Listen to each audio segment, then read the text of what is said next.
Comment travailler dans les organisations internationales?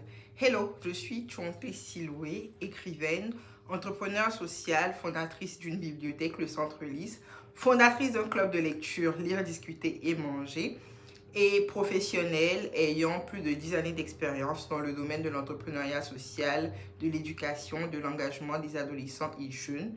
Et pendant les 5 dernières années et demie précédentes, j'ai travaillé à l'UNICEF Côte d'Ivoire en tant que Youth Engagement Officer. En français, on parlerait d'administrateur d'engagement des jeunes ou encore de responsable de programme d'engagement des jeunes. Donc pendant 5 années, j'ai coordonné des programmes pour assurer que les adolescents et jeunes puissent être formés afin de pouvoir faire entendre leur voix, qu'ils puissent prendre part aux prises de décision qui les concernent, qu'ils puissent prendre action dans leur communauté pour résoudre les problèmes qu'ils pouvaient voir autour d'eux. C'était de très très belles années et lorsque j'ai démissionné en juin, bon j'ai démissionné en février mais j'ai fini de travailler, j'ai fini mon contrat le 30 juin 2026. J'ai commencé en fait à partager un peu comment est-ce qu'on peut faire pour travailler dans ces organisations-là et j'ai reçu énormément de questions. La plupart de ces questions trouvent déjà leur réponse dans les vidéos que j'ai partagées, mais je continue d'en recevoir. Donc j'ai décidé de faire cette vidéo-là un peu pour qu'elle puisse servir justement comme outil à toutes les personnes qui vont continuer de m'écrire. Je vais commencer par expliquer comment est-ce que moi j'ai travaillé à l'UNICEF et ensuite je vous donnerai des petits conseils si vous voulez aussi travailler dans des organisations internationales. Première chose, j'avais des diplômes. Ça peut sembler évident ou banal, mais oui. Alors moi, j'avais un bachelor, j'ai fait un bachelor en finance et j'ai fait un master en entrepreneuriat social. Et ce qu'il faut savoir, c'est que pour travailler dans les organisations internationales, il faut avoir des diplômes. Généralement, on demandera une licence ou un master en fonction de la position pour laquelle vous postulez. Mais on peut aussi vous recruter avec le bac. Et là, je précise à chaque fois que pour le bac, par exemple, les postes que moi j'ai généralement vus pour lesquels on a recruté pour le bac, c'est les postes de chauffeur et les postes d'assistante. Mais pour ça, il faut aussi avoir de l'expérience. C'est-à-dire que s'il y a un poste de chauffeur et que vous avez déjà travaillé en tant que chauffeur dans certaines organisations, vous avez plus de chances de rentrer dans les organisations internationales. Si vous avez aussi été assistante administrative, secrétaire, vous pouvez aussi avoir la chance. Mais si vous avez juste le bac et aucune expérience, bref. Il y a différents domaines en fait d'expertise dans les organisations internationales, en particulier à l'UNICEF, mais aussi dans les autres organisations agences sœurs. Donc par exemple, on a des médecins, des juristes, des personnes qui ont fait eau, hygiène et assainissement, des gestionnaires de projets, des personnes qui ont de l'expérience dans la nutrition, dans la protection des enfants. On a des experts en communication, on a des personnes qui travaillent qui ont fait la finance, on a des personnes qui ont fait tout ce qui est suivi et évaluation, on a des personnes dans le côté logistique, supply, pour dire que c'est assez vaste. Il y a aussi, par exemple, à l'UNICEF, des personnes qui travaillent dans tout ce qui est construction. Donc, si vous avez de l'expérience dans le BTP, par exemple, ça peut être utile. Donc, première chose, il faut que vous ayez des diplômes. Si vous n'avez que le bac et aucune expérience, désolé. Donc, formez-vous. La deuxième chose, c'est bénéfique d'avoir une expérience en tant que bénévole. Je le mentionne parce que moi, avant de travailler à l'UNICEF, j'avais été très engagée en fait dans le domaine social. J'ai été membre du bureau de Haïman Women, une association qui fait la promotion du leadership féminin, qui fournit un programme de mentorat à des jeunes filles. Bon, ça fait longtemps qu'on n'est plus actif, mais on fournissait un programme de mentorat aux adolescentes. Et j'ai utilisé ça en fait quand je postulais à l'UNICEF. J'ai ouvert une bibliothèque, le Centre Lys, où je me trouve en ce moment. Mais à l'époque, je n'avais qu'un seul Centre Lys à Yopougon. Bon, Yopougon, il est fermé. On a déplacé le centre au sein d'une école, la bibliothèque au sein d'une école. Mais j'avais ouvert une bibliothèque à Yopougon où je faisais la promotion de la lecture auprès des enfants en majorité, des adolescents aussi. Je menais des activités de lecture même à l'intérieur du pays. Et ça a compté pour beaucoup. Et d'ailleurs, cette expérience-là a permis qu'on me nomine en tant que jeune championne UNICEF avant que je ne rejoigne l'organisation. Qu'est-ce que je faisais encore? J'étais Global Shapers et j'ai contribué à mener une campagne de mobilisation de ressources pour pouvoir fournir des fournitures scolaires à des enfants issus de milieux, on va dire, vulnérables. Et quand je postulais à l'UNICEF, j'ai aussi utilisé cette expérience-là. Au-delà de tout ça, j'étais blogueuse, donc je partageais énormément de contenu sur la lecture, sur mon expérience personnelle, professionnelle, entrepreneuriale, sur tout ce que vous voulez. Donc, vraiment, j'étais engagée. J'étais très engagée dans ma communauté. Donc, si vous voulez travailler dans les organisations internationales, faites du bénévolat, faites du volontariat. Il y a une différence entre bénévolat et volontariat. Bénévolat, c'est totalement gratuit. Volontariat, vous pouvez recevoir une rémunération. Donc, engagez-vous. Parlez de ce que vous faites sur les réseaux sociaux, sur LinkedIn, sur Facebook, pour qu'on puisse vous remarquer. Et voilà. Le troisième conseil que je vous donnerai, c'est de savoir ce que fait l'organisation. Donc, en fonction de votre profil, vous allez identifier l'organisation qui y correspond. Moi, je sais que je voulais travailler soit à l'UNICEF ou soit à l'UNESCO parce que je m'intéressais énormément à l'éducation. Donc, il faut que vous sachiez ce que l'organisation fait, quelle organisation est alignée avec votre profil et puis quels sont les domaines en fait qu'il y a là-bas qui pourraient matcher avec vous. Le troisième conseil que je vous donnerai, c'est d'entretenir de bonnes relations avec les personnes avec lesquelles vous travaillez. Parce que quand vous allez postuler dans une organisation internationale, on va demander vos références et on va aller poser des questions à vos références. Moi, à l'époque, pour mes références, j'avais mis mes anciens superviseurs parce que j'avais enseigné pendant 2 ans, à peu près 2 ans à l'Université internationale de Grand Bassam et j'ai enseigné 1 an en maternelle à IBSA. Donc, j'ai demandé à mes superviseurs de l'époque de me faire des lettres de recommandation, en tout cas de se poser comme référence pour moi. Ma troisième référence aussi, c'était une personne que je connaissais, avec qui j'avais collaboré sur un projet donné professionnellement. Donc, elle aussi, elle m'a servi de référence. Donc, c'est important d'avoir de bonnes relations avec les personnes avec qui vous travaillez parce que ce sont elles qui vont vous servir de référence. Quatrième conseil, préparez bien votre CV, votre lettre de motivation et votre entretien.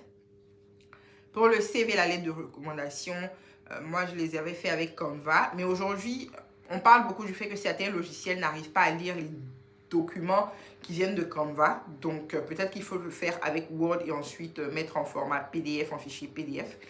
Moi à l'époque, j'avais fait avec Canva et j'ai demandé des retours à certaines amies, à certaines personnes en qui j'avais confiance, qui m'ont aidé justement à peaufiner mon travail. Et c'est important de ne pas utiliser le même CV pour postuler partout. Il faut que vous puissiez adapter votre CV, votre lettre de motivation au poste en question. Il faut regarder les compétences qui sont mentionnées sur les TDR et pouvoir mettre en fait des compétences qui matchent ce qu'on vous demande. C'est-à-dire que si par exemple on demande que vous ayez la capacité à développer des partenariats, sur votre CV, on doit voir que vous avez eu des positions, vous avez eu des emplois où vous avez développé des partenariats. Si on veut quelqu'un qui sait négocier, il faut que ça ressorte sur votre CV, très très important. Dans votre lettre de motivation, vous devez parler de ce que vous avez fait. En tout cas, de manière préférable, il faudrait que ce soit des informations qu'on ne retrouve pas forcément sur votre CV ou bien que vous allez davantage étayer dans la lettre de motivation.